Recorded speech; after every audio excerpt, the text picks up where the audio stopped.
Tohara ambayo inakubalika mbele za Mungu ni tohara ya moyo, sio tohara ya mwilini.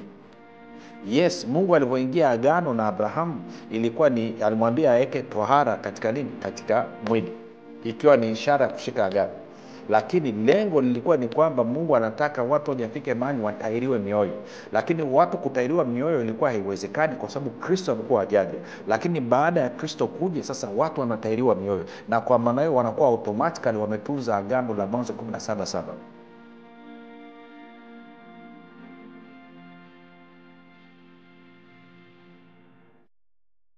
Popote pale ulipo rafiki, ninakukaribisha katika mafundisho ya Kristo kupitia vipindi vya neema na kweli. Jina langu naitwa Huruma Gadi.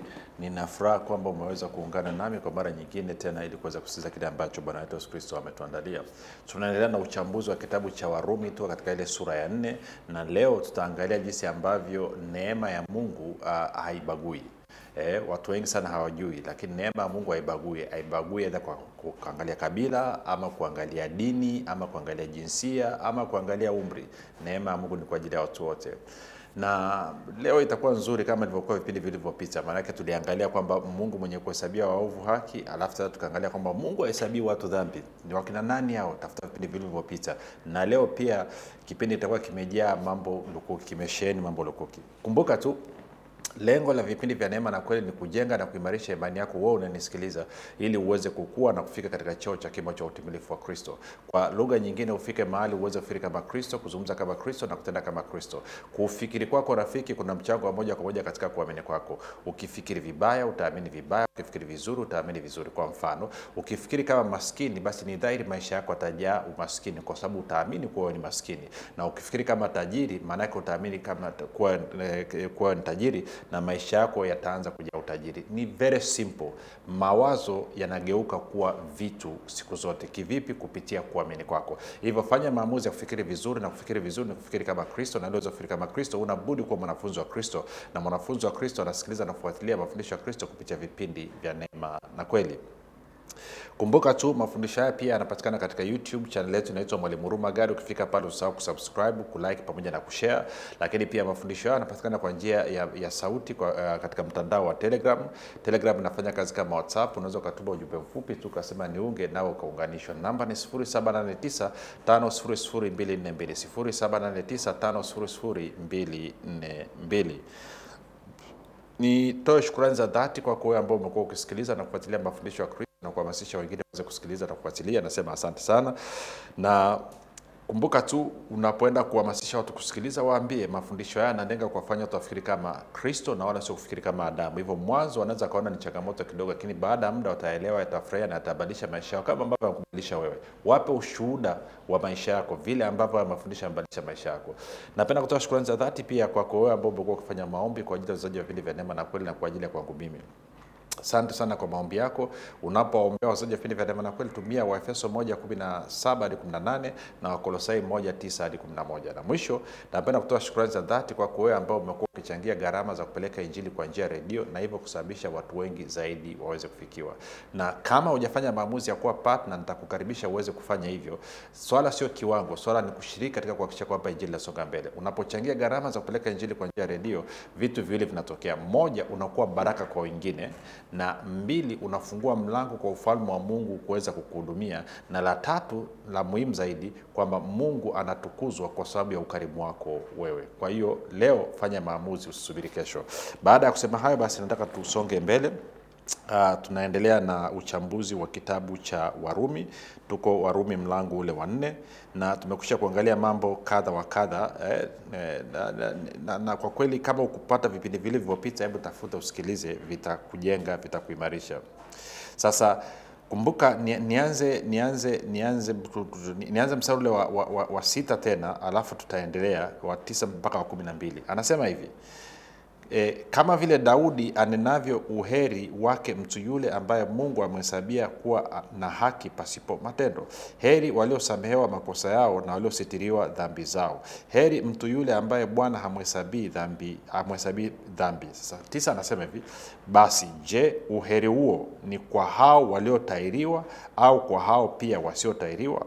Kwa kuwa twanena ya kwamba kwake Abraham imani yake ilihesabiwa kuwa ni haki. Alihesabiwaje basi? Alipokwisha kutahiriwa au kabla hajatahiriwa? Si baada ya kutahiriwa, bali kabla ya kutahiriwa. Naye alipokea dalili hii ya kutahiriwa, muhuri ya ile haki ya imani aliyokuwa nayo kabla hajatahiriwa, apate kuwa baba yao wote waaminio, ijapokuwa hawakutahiriwa, ili na wao pia wahesabiwe haki. Tena awe baba ya kutahiriwa kwa wale ambao si waliotahiriwa tu, bali pia wanaozifuata nyayo za imani yake baba yetu Abrahamu aliyekuwa nayo kabla hajatahiriwa. Kwa anazungumza nini? Sasa nizungumze vitu vichache hapa. Kwa ule mstari wa 9 anasema, basi je, kubarikiwa huko ni kwa hao waliotahiriwa au kwa hao pia wasiotahiriwa? Kwa kuwa twanena ya kwamba kwake Abraham imani yake imehesabiwa kuwa ni haki. Kwa hiyo anachojaribu kufanya hapa, analeta mazungumzo ya tohara katika muktadha wa kuhesabiwa haki kwa njia ya imani. Kwa hiyo anasema Abrahamu alihesabiwa haki kwa imani, lakini maana yake nini? Je, maana yake tunavyosema kwamba amebarikiwa mtu yule ambaye Mungu amhesabia dhambi, je, hii ni kwa ajili ya watu waliotahiriwa au kwa ajili ya watu wasiotahiriwa? Sasa akizungumzia watu waliotahiriwa, maana yake anazungumzia Wayahudi wa Israeli kwa jinsi ya mwilini, na akizungumzia watu ambao hawajatahiriwa anazungumzia watu wa mataifa. Kwa hiyo anasema ni watu gani hao basi ambao Bwana hawahesabii dhambi zao?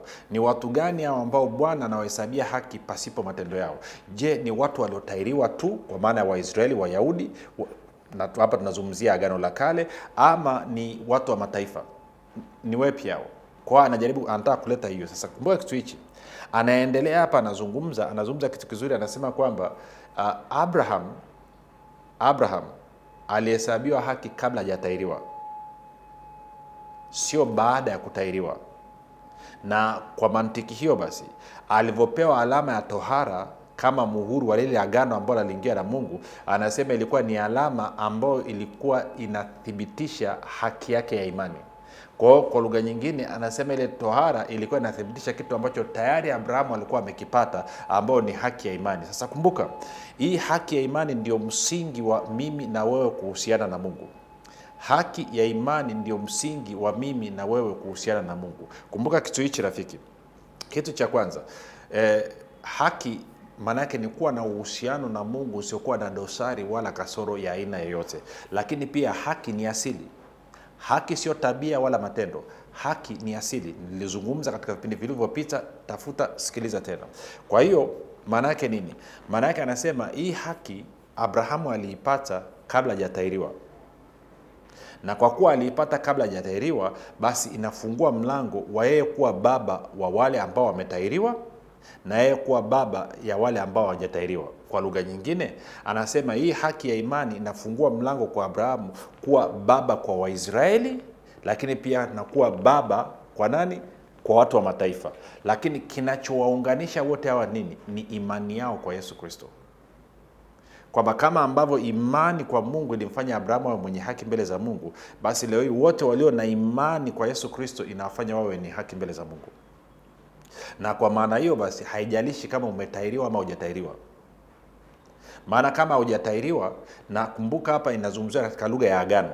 Hatuzungumzii tohara kama ambavyo tunafanya tohara katika jamii zetu, maisha yetu. Ni tohara ile agano ambao katika Mwanzo 17 baada ya Mungu kuingia agano na Abrahamu, ukianza kusoma ule mstari wa ndani wa 8 wa 9 wa 10 11, alisema kwamba alama ya agano itakuwa ni tohara katika miili ya wanaume, na kwamba mtoto wa kiume akiwa na umri wa siku 8 itabidi atahiriwe, na akiletwa mtumwa katika familia ya Myahudi ama ya Muisraeli lazima naye atahiriwe. Na akaenda mbali zaidi, Mungu akasema mtu ambaye atakuwa hajatahiriwa, huyo mtu atakatiliwa mbali. Kwa lugha nyingine, atauawa, ataondolewa katikati ya jamii kwa sababu amevunja agano lake.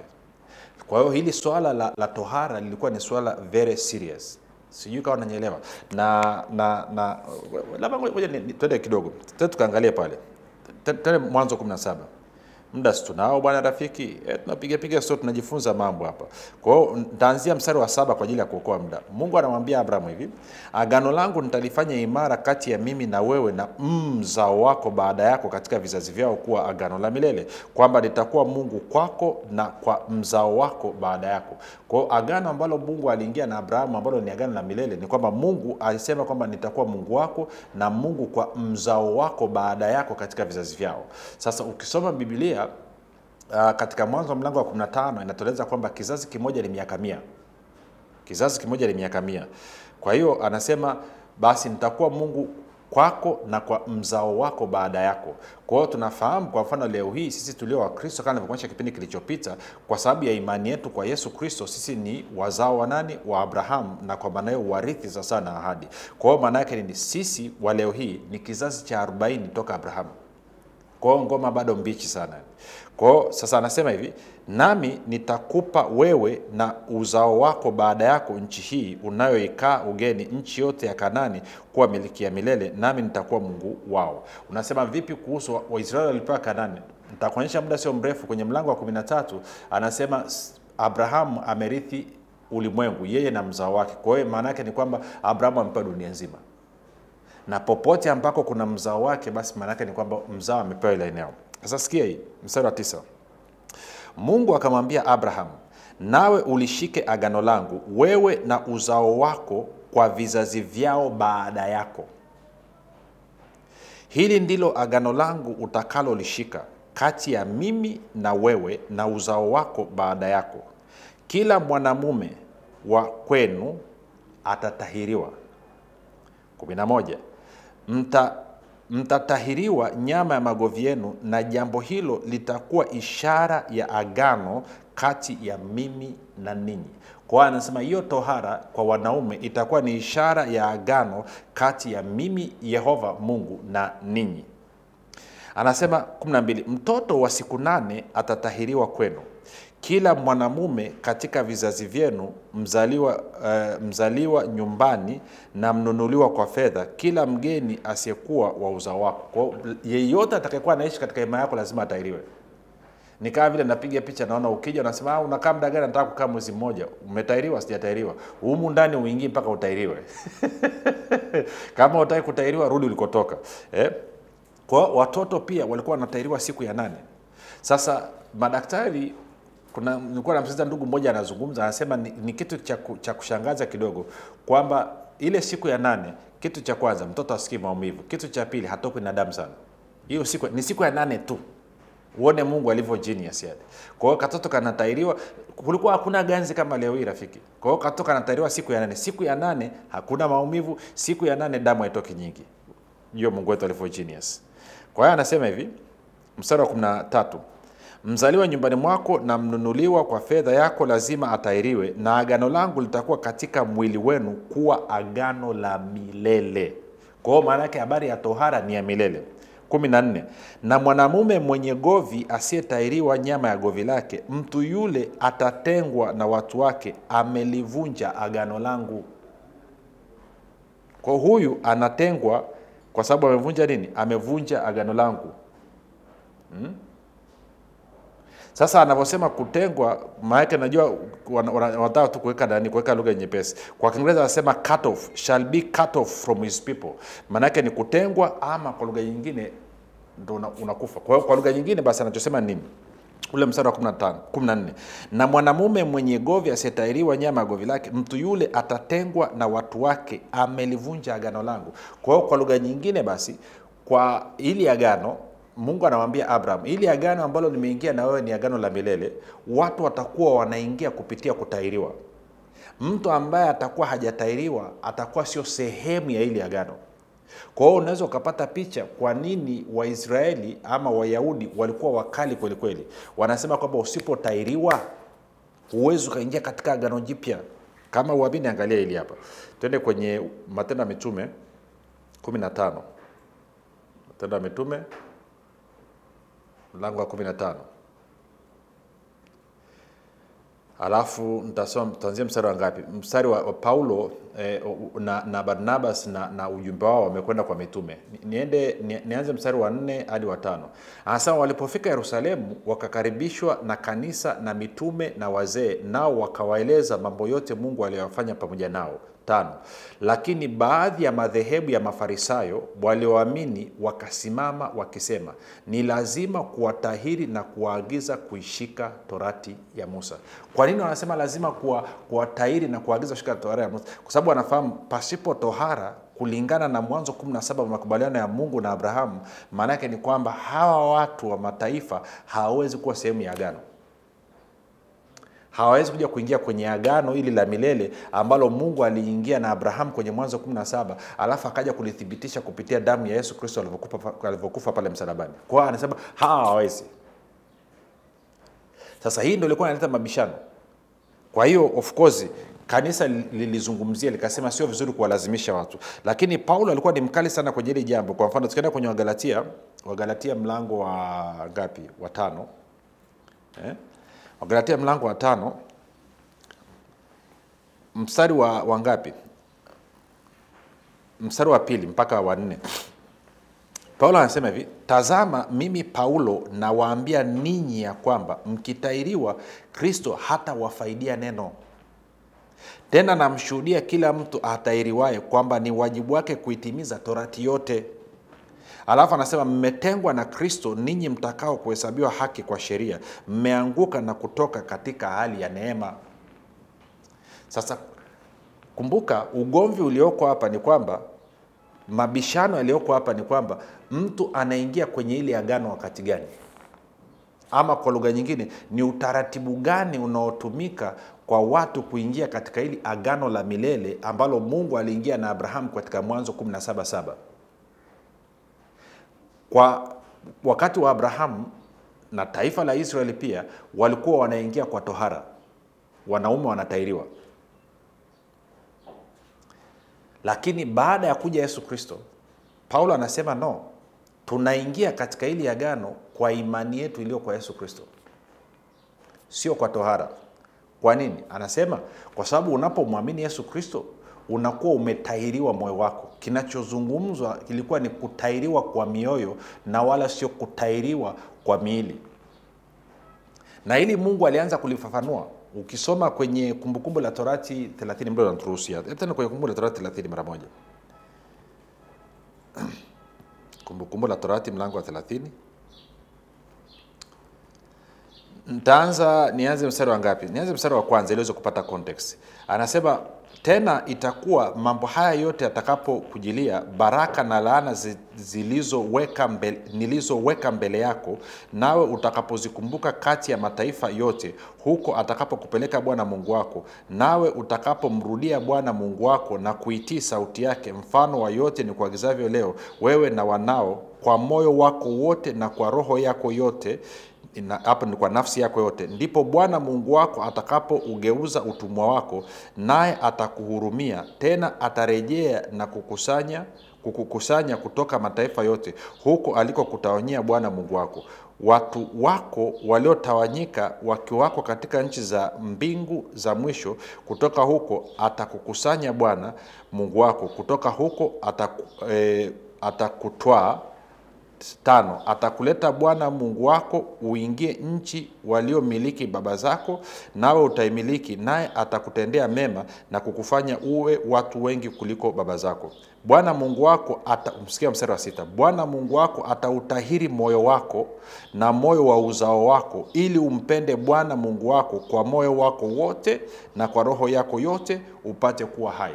Kwa hiyo hapa maana yake ni kwamba Mungu anatoa unabii wa maisha ya agano jipya. Ule mstari wa 6. Bwana Mungu wako atautahiri moyo wako na moyo wa uzao wako, ili umpende Bwana Mungu wako kwa moyo wako wote na kwa roho yako yote, upate kuwa hai. Naona? Alafu anasema na laana hizi zote Bwana Mungu wako atawatia adui zako na hao wakuchukiao waliokuwa wakikutesa. Kwa anasema baada ya wewe kutahiriwa moyo. Sasa anapozungumzia kutahiriwa moyo, kumbuka tuliona kwenye Warumi 2, nataka turudi pale, Warumi 2 na mstari wa 28-29. Warumi 2:28-29. Warumi 2:28-29. Paulo anasema hivi: maana yeye si Myahudi aliye Myahudi kwa nje tu, wala tohara sio ile ya nje tu katika mwili, bali yeye ni Myahudi aliye Myahudi kwa ndani, na tohara ni ya moyo katika roho, si katika andiko, ambaye sifa yake haitoki kwa wanadamu bali kwa Mungu. Kwa hiyo anasema tohara ya kweli tangu Agano la Kale ambao Mungu alikuwa amekusudia ni tohara ya kwenye moyo, sio tohara ya kwa wanaume kwa maana kwenye govi. No, ni kwenye moyo. Alafu akapigia msumari zaidi kwenye Wakolosai. Kwa mfano twende Wakolosai mlango wa 2 na mstari wa 11. Wakolosai 2:11 anasemaje? Anasema hivi: katika yeye, yani Kristo, mmetahiriwa kwa tohara isiyofanyika kwa mikono, kwa kuvua mwili wa nyama kwa tohara ya Kristo. Kwa hiyo maana yake ni rafiki, anasema tohara ambayo inakubalika mbele za Mungu ni tohara ya moyo, sio tohara ya mwilini. Yes, Mungu alivyoingia agano na Abrahamu ilikuwa ni alimwambia aweke tohara katika nini? Katika mwili, ikiwa ni ishara ya kushika agano. Lakini lengo lilikuwa ni kwamba Mungu anataka watu wajafike mahali watairiwe mioyo. Lakini watu kutairiwa mioyo ilikuwa haiwezekani kwa sababu Kristo alikuwa hajaja. Lakini baada ya Kristo kuja, sasa watu wanatairiwa mioyo, na kwa maana hiyo wanakuwa automatically wametunza agano la Mwanzo 17:7. Na kwa mantiki hiyo sasa tunarudi full cycle, tunarudi kwenye Warumi ule mlango wa 4 sasa. Narudi tena mstari wa 9 hadi wa 12. Anasema basi je, uheri huo ni kwa, yani uheri upi? Heri mtu yule ambaye Bwana amhesabii dhambi. Mstari ule wa 8. Wa 9 anasema basi je, uheri huo ni kwa hao waliotairiwa au kwa hao pia wasiotairiwa? Kwa kuwa twanena ya kwamba kwake Abrahamu imani yake ilihesabiwa kuwa ni nini? Ni haki. Alihesabiwaje basi? Alipokwisha kutahiriwa au kabla hajatahiriwa? Si baada ya kutahiriwa, bali kabla ya kutahiriwa. Kwamba Abrahamu alihesabiwa haki kabla ya kutahiriwa. Kwa hiyo matokeo yake nini? Naye aliipokea dalili hii ya kutahiriwa, muhuri ya ile haki ya imani aliyokuwa nayo kabla hajatahiriwa, apate kuwa baba yao wote waaminio, ijapokuwa hawakutahiriwa, ili na wao pia wahesabiwe haki. Tena awe baba wa kutahiriwa kwa wale ambao si waliotahiriwa tu, bali pia wanaozifuata nyayo za imani yake baba yetu Abrahamu aliyokuwa nayo kabla ya hajatahiriwa. Kwa anachotaka kusema Paulo nini? Ngoja nimalizie. Anasema hivi: dili hapa sio tohara, dili hapa ni haki ya imani. Anasema haki ya imani ndio inayokuunganisha kwenye agano la milele na Mungu, na wala sio tohara. Tohara yes ilikuwa ni alama, lakini anasema tohara ilikuja kwa Abrahamu baada ya yeye. No, sorry. Tohara ilikuja kwa Abrahamu baada ya yeye kuhesabiwa haki. Kwa lugha nyingine, haki ya imani ilikuja kabla ya Abrahamu kutahiriwa. Na ni hii haki ya imani ndio iliyomfanya Mungu akaingia agano na Abrahamu. Sio tohara. Kwa tohara ilikuwa ni matokeo ya haki ya imani ambayo ilimfanya Abrahamu akaingia katika agano. Kwa hiyo na leo hii basi, either wewe umetahiriwa ama hujatahiriwa, kwa sababu ya imani yako kwa Yesu Kristo, wewe una haki ya imani, na kwa kuwa una haki ya imani, basi unaingia moja kwa moja katika hili agano la milele la Mwanzo 17:7 ambalo Mungu aliingia akasema nitakuwa Mungu wako. Sasa Mungu, nini maana yeye kuwa Mungu wako? Maana ya Yehova kuwa Mungu wako, maana yake ni kwamba yuko tayari kutumia nguvu zake zote, uwezo wake wote, ujuzi wake wote, na kila kitu alichonacho kwa manufaa yako, kwa ustawi wako, kwa afya yako, kwa ulinzi wako, na kuhakikisha kwamba kila kitu chema unakipata katika maisha yako. Kwa lugha nyingine, maana yake ni kwamba anasema niko upande wako. Sio tu kwamba niko pamoja na wewe, lakini niko upande wako. Kwa lugha nyingine, chochote utakachokabiliana nacho, mimi nitasimama upande wako. Chochote utakachotaka kukitimiza, mimi nitasimama upande wako kuwezesha kutimiza. Kwa hiyo kwa lugha nyingine, kuwa na agano na huyu Mungu maana yake ni kuishi na kutegemea uwezo wake, ni kuishi na kutegemea ukuu wake. Kwa lugha nyingine, tukisema kuishi kwa kutegemea uwezo wake na ukuu wake, maana yake ni kwamba ni kutarajia katika moyo wangu kwamba wakati wowote itakapohitajika nguvu ya kiungu, huyu Mungu ataingia kazini. Wakati wote itakapohitajika ulinzi wa kiungu, huyu Mungu na kadhalika na kadhalika. Ndio maana unaona ilikuwa ni dili kubwa sana kwa Wayahudi, na hata Mafarisayo anasema bwana, hawa watu kuokoka bila wao kutahiriwa hawawezi kuingia kwenye ile agano. Paulo anasema hapana, watu wanaingia kwenye kwenye ile agano kwa sababu ya imani. Imani kwa nani? Imani kwa Yesu Kristo. Kwa kuwa wana imani kwa Yesu Kristo, hawa ni sehemu ya agano. Kwa hiyo wanastahili kustawi, wanastahili kufanikiwa, wanastahili kulindwa, wanastahili kuponywa, wanastahili kubarikiwa katika maeneo yote ya maisha yao. Kwa nini? Kwa sababu ya imani yao kwa Yesu Kristo. Kwa nini? Kwa sababu imani yao kwa Yesu Kristo imewafanya wao kuwa wenye haki mbele za Mungu. Na ni hii haki ndio inayofungua mlango na kumruhusu Mungu awe Mungu, ama Yehova awe Mungu katika maisha yao. Na Yehova akiwa Mungu katika maisha yako, hamna yeyote wala chochote kinaweza kusimama mbele yako siku zote za maisha yako. Hamna chochote kile. Sasa kama ungependa maisha, fanya maombi yafuatayo ili uingie katika ile agano. Sema: Mungu wa mbinguni, naamini Yesu Kristo ni mwanao. Alikufa msalabani, akaondoa dhambi zangu zote. Kisha ukamfufua kutoka katika wafu. Na ukanifanya mimi kuwa mwenye haki. Nakiri kwa kinywa changu ya kuwa Yesu ni Bwana. Bwana Yesu, karibu katika maisha yangu. Uwe Bwana na Mwokozi wa maisha yangu. Asante kwa maana mimi sasa ni mwana wa Mungu. Rafiki, kwa hao maombi mafupi tunafurahi pamoja na wewe. Tupigie simu, tuandikie message, ujumbe mfupi, tujue ulipo tuweze kufurahi pamoja na wewe.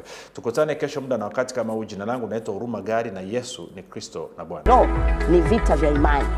Jipatie kitabu chako Ushindi katika Vita vya Kiroho ili uweze kujua zaidi ni namna gani utamshinda adui.